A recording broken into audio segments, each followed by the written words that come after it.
السلام علیکم ورحمۃ اللہ وبرکاتہ۔ بسم اللہ والصلاة والسلام علی رسول اللہ نبینا محمد وعلی آلہ واصحابہ ومن والاہ، اما بعد۔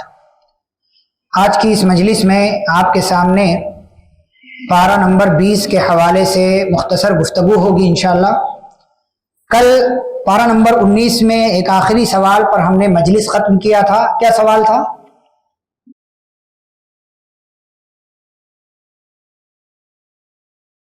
کیا سوال تھا کل کا جس سوال پر ہم نے مجلس ختم کیا تھا؟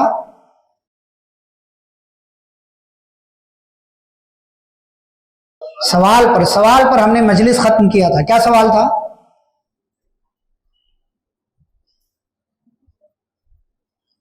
اللہ خیر اما یشرکون، کیا اللہ بہتر ہے یا وہ تمام معبودان باطلہ جن کو یہ لوگ اللہ کے ساتھ شریک کرتے؟ صرف سنے نہیں، محفوظ بھی کریں، یاد بھی رکھیں۔ تو اس سوال کا اللہ نے جواب دیا پارہ نمبر 20 کے آغاز میں کئی طریقے سے۔ اللہ نے فرمایا، کیا وہ اللہ جس نے آسمان کو زمین کو پیدا کیا، آسمان سے بارش نازل کر کے اس سے غلے اناج پھل فروٹ پیدا کیے، کیا اس اللہ کے ساتھ کوئی معبود ہے؟ یہ ایک سوال اللہ نے کیا۔ پھر دوسرا سوال، یعنی گویا کہ یہ سوال ایسا ہے جس میں خود انکار ہے۔ پھر اللہ نے اگلا سوال کیا، کیا وہ اللہ جس نے زمین کو ٹھہرنے کے لیے بنایا، زمین میں پہاڑ بنا دیے، دو سمندر کے درمیان آڑ اور رکاوٹ پیدا کر دیا، کیا اس اللہ کے ساتھ کوئی ہے دوسرا معبود؟ کیا وہ اللہ جو پریشان حال کی دعاؤں کو سنتا ہے، جو تمہیں زمین کا خلیفہ بناتا ہے، کیا اس اللہ کے ساتھ کوئی اور معبود ہے؟ کیا وہ اللہ جو تمہیں خشکی میں سمندر میں راستہ دکھاتا ہے اور اپنی رحمت یعنی بارش نازل کرنے سے پہلے ہواؤں کو بھیجتا ہے، کیا اس اللہ کے ساتھ کوئی معبود ہے؟ کیا وہ اللہ جس نے تمہیں پہلی مرتبہ پیدا کیا پھر دوبارہ تمہیں اٹھائے گا اور جو تمہیں آسمان سے بھی روزی دیتا ہے زمین سے بھی روزی دیتا ہے، کیا اس اللہ کے ساتھ کوئی معبود ہے؟ یقیناً کوئی معبود نہیں ہے۔ اللہ نے کہا اگر کوئی ہے ہاتو برہانکم ان کنتم صادقین، تو اپنی دلیل لے آؤ اگر سچے ہو۔ پھر اللہ نے کہا کہ اللہ کے سوا دنیا کے اندر کوئی بھی غیب نہیں جانتا۔ قل لا يعلم من في السماوات والارض الغیب الا اللہ، اللہ کے سوا کوئی غیب نہیں جانتا۔ اور جو انسانوں کی بات لوگ کرتے ہیں کہ فلاں صاحب غیب جانتے ہیں، وما يشعرون، انہیں تو یہ بھی نہیں پتا ایان یبعثون کہ انہیں قبر سے دوبارہ کب اٹھایا جائے گا، انہیں یہ بھی نہیں پتا ہے۔ تو یہ غیب کا علم کیسے جان سکتے؟ اپنے بارے میں جب نہیں پتا ہے تو دوسروں کے بارے میں کیسے جان سکتے ہیں؟ قیامت کی ایک بہت بڑی نشانی کا اللہ نے تذکرہ کیا۔ وہ نشانی کیا ہے؟ دابۃ الارض۔ دابۃ الارض یعنی زمین سے اللہ ایک جانور نکالے گا۔ قیامت کی ایک بڑی نشانی ہے کہ اللہ زمین سے ایک جانور نکالے گا، اور وہ جانور اچھا خاصا کون سا جانور ہوگا پتہ نہیں، لیکن زمین سے ایک جانور اللہ نکالے گا، وہ پورے لوگوں کے درمیان گھومے گا پھرے گا، تکلمہم، اور انسانوں سے بات بھی کرے گا۔ کیا کہے گا؟ ان الناس کانوا بآیاتنا لا یوقنون، کہ انسانوں میں سے بہت سے لوگ ایسے ہیں جو ہماری آیتوں پر یعنی اللہ کی آیتوں پر یقین نہیں رکھتے تھے۔ پھر لوگوں کا احساس ہوگا کہ ہم نے غلطی کی ہے، لیکن پھر اس وقت غلطی پر معافی مانگنے کا کوئی فائدہ نہیں ہوگا۔ اللہ نے اس بات کا تذکرہ کیا کہ اچھا اور برا عمل کرنے والوں کا بدلہ کیا ہے۔ فرمایا جو اچھا عمل کرے گا اسے اچھا بدلہ ملے گا، جو برا عمل کرے گا اسے برا بدلہ ملے گا۔ اس سے پہلے اللہ نے قیامت کا ایک تذکرہ کیا کہ قیامت میں سور پھونکا جائے گا۔ سور پھونکنے والے کون سے فرشتے ہیں؟ اسرافیل علیہ السلام۔ اور علماء نے لکھا ہے کہ 4 مرتبہ سور میں پھونک مارا جائے گا، لیکن اصل اور بنیادی سور جو ہے وہ 2 مرتبہ۔ ایک مرتبہ سور میں پھونک ماریں گے، سارے لوگ مر جائیں گے۔ فَصَعِقَ مَنْ فِي السَّمَاوَاتِ وَمَنْ فِي الْأَرْضِ، تو آسمان اور زمین میں جتنی مخلوق ہے سب کے سب گر پڑیں گے بے ہوش ہو کر کے، الا من شاء اللہ، جس کو اللہ چاہے گا وہ بے ہوش ہو کر کے نہیں گرے گا۔ گویا کہ پتہ یہ چلا کہ کچھ لوگ ایسے ہوں گے جو بے ہوش نہیں ہوں گے۔ پھر ایک لمبی مدت گزرے گی، سارے لوگ مر جائیں گے، تو ایک لمبی مدت گزرے گی، دوبارہ سور میں حضرت اسرافیل علیہ السلام پھونک ماریں گے، اور پھر سے سب لوگ اٹھ کھڑے ہوں گے اور اللہ رب العالمین کے پاس جمع ہو جائیں گے، اور پھر حساب و کتاب قائم کیا جائے گا۔ اسی لیے اللہ نے کہا انما امرت ان اعبد رب هذه البلدہ، کہ نبی صلی اللہ علیہ وسلم آپ کہہ دیجیے مجھے اس بات کا حکم دیا گیا ہے کہ میں اس شہر کے رب کی عبادت کروں۔ یعنی مکہ شہر جو ہے اس شہر کا رب. اب کیوں اس شہر کو اللہ نے اپنی طرف سے جوڑا؟ اس لیے کہ وہاں خانہ کعبہ ہے, وہاں خانہ کعبہ ہے, اس لیے کہا اس شہر کے رب کی عبادت کروں. اور مجھے اس بات کا حکم دیا گیا ہے کہ میں مسلمان بن کر رہوں, مجھے اس بات کا حکم دیا گیا ہے کہ میں قرآن کی تلاوت کروں. یہاں پر سورۃ النمل مکمل ہوتی ہے, اس کے بعد سورۃ القصص کا آغاز ہوتا ہے. قصص یہ قصہ کی جمع ہے. اس کے اندر اللہ نے کئی ایک کہانیاں اسٹوریز رکھی ہیں, اس لیے اس سورہ کو سورۃ القصص کہا جاتا ہے. اور اس سے پہلے ہم نے کئی مرتبہ تذکرہ کیا کہ موسیٰ علیہ السلام کے بچپن کا واقعہ اللہ نے پارہ نمبر 20 میں رکھا. تو آج حضرت موسیٰ علیہ السلام کے بچپن کا اور جوانی کا واقعہ ہم آپ کے سامنے ذکر کریں گے. موسیٰ علیہ السلام ابھی پیدا نہیں ہوئے تھے کہ فرعون جو اس وقت کا بادشاہ تھا اس کو نجومیوں کے ذریعے خبر ملی. نجومی کون ہوتا ہے؟ جو اسٹارز کو دیکھ کر کے فیوچر بتاتا ہے. تو پہلے کیا تھا؟ آسمان میں حفاظت کا یہ سسٹم نہیں تھا جو اب ہے. پہلے کیا تھا؟ جو جنات ہوتے تھے آسمان میں چلے جاتے تھے اور آسمان میں جا کر کے فرشتوں کی بات جو جبریل کی طرف سے اور جبریل کو اللہ کی طرف سے جو حکم ملتا تھا یہ جنات سن لیتے تھے کہ آگے کیا ہونے والا, اور آ کر کے دنیا میں اپنے اپنے جو ہے وہ موکل وغیرہ کو سب کو بتا دیا کرتے تھے. اب وہ لوگ ایک سچ میں 10 15 20 25 100 جھوٹ ملا کر کے لوگوں کے درمیان بیان کرتے تھے. اسی میں سے ایک بات تھی کہ فرعون کو نجومیوں نے بتایا کہ آپ کی حکومت کے لیے خطرہ بننے والا ایک انسان پیدا ہونے والا. تو فرعون نے کہا اچھا, آرڈر پاس کر دیا گیا کہ اب جو بھی لڑکا پیدا ہوگا اس کو قتل کر دیا جائے گا. قتل کرنے کا فرمان جاری ہو گیا. اب قتل کرنے کا جب فرمان جاری ہوا تو فرعون کی پولیس یہ گھر گھر میں جا کر کے سرچ کرتی تھی کہ کون سی عورت حمل سے, کون سی عورت حمل سے, اور پھر اس کے یہاں ڈیلیوری کا ٹائم کب ہے. پھر بچہ پیدا ہو رہا ہے تو لڑکا ہے کہ لڑکی ہے یہ چیک کیا جاتا تھا, لڑکا ہے تو قتل اور لڑکی ہے تو چھوڑ دیا جاتا تھا. موسیٰ علیہ السلام کی ماں بھی حمل سے ہوئی, لیکن اللہ نے ایسا انتظام کیا کہ حمل کے جو آثار ہوتے ہیں جسم کے اندر وہ حضرت موسیٰ علیہ السلام کی ماں کے جسم میں نمایاں نہیں ہوئے. اس لیے فرعون کی پولیس کو معلوم نہیں ہوا.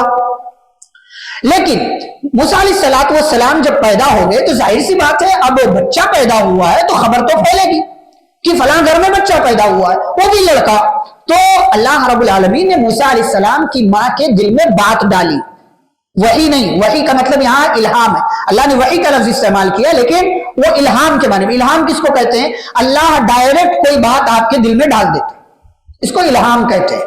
بعض انسانوں کے ساتھ بھی یہ معاملات ہوتے ہیں. تو اللہ نے موسیٰ علیہ السلام کی ماں کے دل میں یہ بات ڈال دی کہ ان ارضعی, کہ اے موسیٰ کی ماں آپ اپنے بچے کو دودھ پلائیے.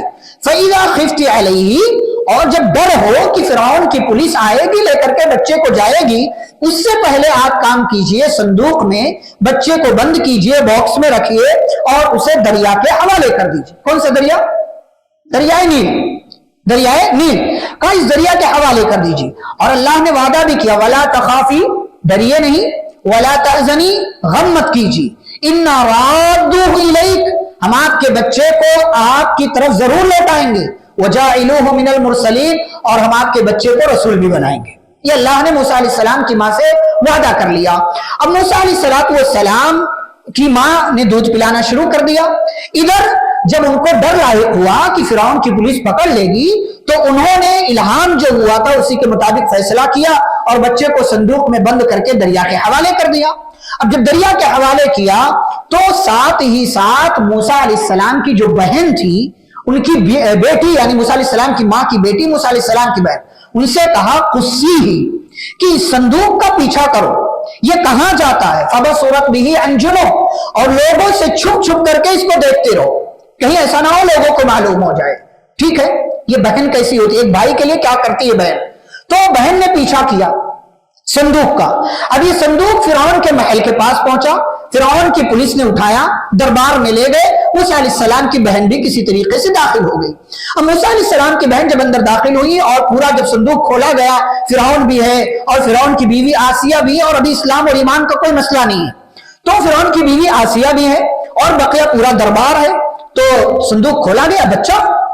تو حضرت آسیہ کے دل میں اللہ نے بات ڈالی. اللہ کیسے انتظام کرتا ہے, دیکھیں اللہ کیسے اپنا وعدہ پورا کرتا ہے. حکم ہوا ہے اور فرعون جیسے بڑے بادشاہ کے حکم کی کوئی خلاف ورزی مرضی نہیں کر سکتا. لیکن ایک عورت کیسے اپنے شوہر کو غلط چیز سے روک سکتی ہے اور کیسے اس کا پاور ہے, یہ یہاں پر دیکھیے. کہا لا تقتلوا, قتل مت کرو اس کو, قتل مت کرو. عسى ان ينفعنا, ہو سکتا ہے یہ بچہ ہمارے کام کا ہو, او نتخذہ ولدا, یا اس کو ہم اپنا لڑکا بنا لیں. وہم لا يشعرون, اللہ نے کہا یہ جان بھی نہیں پا رہے تھے کہ یہ کر کیا رہے ہیں, انہیں احساس بھی نہیں تھا دور دور تک کہ یہ کیا کر رہے ہیں, کس چیز کا فیصلہ کر رہے ہیں. اب یہاں پر دیکھیے, رکیے, کیا کہا کہ ہو سکتا ہے اسے ہم اپنا بچہ بنا لیں. فرعون مان گیا, فرعون مان گیا. کیا کہتا تھا اپنے آپ کو؟ انا ربکم الاعلی, میں تمہارا سب سے بڑا رب, میں تمہارا سب سے بڑا رب. اور رب جو ہوتا ہے اس کے پاس ہر طرح کی طاقت ہوتی ہے اور اس کو کسی اولاد کی خواہش نہیں ہوتی. یہ فرعون اپنے آپ کو ایک طرف رب کہہ رہا ہے, دوسری طرف کیا کرتا ہے؟ اولاد کی خواہش رکھتا ہے. اور اولاد کی خواہش رکھنے کے باوجود یہ کیسا رب ہے جو اپنے لیے اولاد پیدا نہیں کر پا رہا؟ یہ اس کے معبود نہ ہونے, رب نہ ہونے کی ایک دلیل ہے. بہرحال اپنی بیوی کی بات مان لیا اور پھر کہا گیا کہ اس بچے کو دودھ پلانے کا انتظام کیا جائے. الگ الگ عورتوں کو بلایا گیا. کسی عورت کا دودھ بچہ قبول نہیں کر رہا. کیوں؟ وحرمنا علیہ المراضع, اللہ نے تمام عورتوں کے دودھ کو بچے پر حرام کر دیا. اب موسیٰ علیہ السلام کی بہن تو دیکھ رہی تھی کہ میرا بھائی کسی کا دودھ ہی قبول نہیں کر رہا ہے اور ایک چھوٹا سا بچہ, اسے بھوک لگی ہے, دودھ کی ضرورت ہے, تو پریشان ہو گئی. آگے بڑھی, کہنے لگی هل ادلکم علی اہل بیت یکفلونہ لکم, ایک ایسا گھر نہ بتاؤ کہ جو گھر والے اس بچے کی دیکھ ریکھ کریں. کہا بتاؤ. بلایا گیا حضرت موسیٰ علیہ السلام کی ماں کو, اور حضرت موسیٰ علیہ السلام کی ماں نے اپنے بچے کو سینے سے لگایا اور بچے نے دودھ پینا شروع کر دیا. اللہ کہتے فرددناہ الی امہ کی تقر عینہا ولا تحزن, ہم نے اس بچے کو اس کی ماں کے حوالے کر دیا, واپس کر دیا, لوٹا دیا. کیوں؟ تاکہ اس کی ماں کی آنکھوں کو ٹھنڈک ملے اپنے بچے کو پا کر, ولا تحزن, اور وہ غم میں نہ رہے, ولتعلم, اور تاکہ وہ جان لے, ان وعد اللہ حق, کہ اللہ کا وعدہ سچا ہے لیکن اکثر لوگ نہیں جانتے ہیں. اب یہاں پر دیکھیے ایک عورت کا بھی کردار, ایک بہن کا کردار, اور اللہ کا انتظام, تدبیر اللہ کیسے کرتا ہے کہ اللہ رب العالمین نے ایک عورت کے ذریعے بچے کو بچایا. بچہ کسی کا دودھ قبول نہیں کر رہا, موسیٰ علیہ السلام کی ماں کو بلایا گیا, باپ ماں اور بیٹے کو اللہ نے جمع کر دیا, اور اب وہی ماں جو اپنے بچے کے تعلق سے ڈر رہی تھی, اللہ نے ایسا انتظام کیا کہ بچہ بھی مل گیا, دودھ بھی پلایا, اور ساتھ ہی ساتھ دودھ پلانے کی تنخواہ بھی مل رہی ہے. یعنی گویا کہ تمام کام اللہ رب العالمین نے جمع کر دیے. اب یہ بچہ فرعون کے محل میں رہ رہا, دودھ پیا, بچپن کی زندگی گزری, بڑا ہوا, مضبوط ہوا, اور نوجوان اور جوانی کی عمر پہ پہنچ گیا. اللہ کہتے ہیں ہم نے اس کو نبی بنا دیا, اسے ہم نے فیصلے کی طاقت دے دی, اسے علم دے دیا, اور ایسے ہی ہم احسان کرنے والوں کے ساتھ کرتے ہیں. اب ایک دن موسیٰ علیہ السلام جب بڑے ہوئے, فرعون کے علاقے میں دربار میں رہ رہے ہیں, اور ایک دن صبح حضرت موسیٰ علیہ السلام نکلے شہر میں, جبکہ لوگ غفلت میں ہوتے ہیں, یعنی بالکل صبح دیکھا کہ دو آدمی جھگڑا کر رہے ہیں, لڑ رہے ہیں. ھذا من شیعتہ وھذا من عدوہ, ایک موسیٰ علیہ السلام کے خاندان کا ہے بنی اسرائیل میں سے, اور ایک فرعون کے خاندان میں سے یعنی قبطیوں میں سے ہے. تو حضرت موسیٰ علیہ السلام آگے بڑھے تاکہ اپنے قبیلے والے بندے کا ساتھ دیں, اور جو فرعون کا آدمی تھا اس کو آگے بڑھ کر ایک مکہ مارا. فوقذہ موسیٰ, ایک مکہ مارا, فقضى علیہ, خلاص مر گیا. فقضى علیہ, مر گیا. ایک نبی کو 40 انسانوں کی طاقت ہوتی, اتنا پاورفل نبی ہوتے ہیں, رسول ہوتے ہیں, ایک مکہ مارا, مر گیا. حضرت موسیٰ علیہ السلام پریشان, ارے ھذا من عمل الشیطان, یہ تو شیطانی کام مجھ سے ہو گیا, شیطان دشمن ہے, یہ جگہ جگہ پھنساتا رہتا ہے. اللہ سے دعا کہ رب انی ظلمت نفسی, اللہ میں نے اپنے اوپر ظلم کر لیا, فاغفر لی, مجھے معاف کر دے. اللہ کہتے فغفر لہ, ہم نے ان کو معاف کر دیا. یہ راز کسی کو نہیں معلوم کہ اس بندے کو جو فرعون کا آدمی ہے اس کو کس نے مارا. دوسرا دن ہوا, اب شہر میں یہ اعلان ہو چکا ہے کہ فرعون کا ایک آدمی مارا گیا, لیکن مارنے والا کون ہے کسی کو خبر نہیں. دوسرے دن موسیٰ علیہ السلام پھر نکلے, جو ہے شہر سے باہر ایسی گلیوں میں گھوم رہے تھے, راستے میں کہ دیکھا وہی کل والا آدمی جو ان کے قبیلے کا آج بھی جھگڑا کر رہا ہے کسی اور سے. تو موسیٰ علیہ السلام آگے بڑھے اور کہنے لگے تو جھگڑالو ہے, تو بڑا فسادی, کل بھی لڑ رہا تھا, آج بھی لڑ رہا. اور موسیٰ علیہ السلام آگے بڑھے کہ جھگڑا چھڑا دے, تو وہ سمجھا کہ مجھے مارنے کے لیے آ رہے ہیں.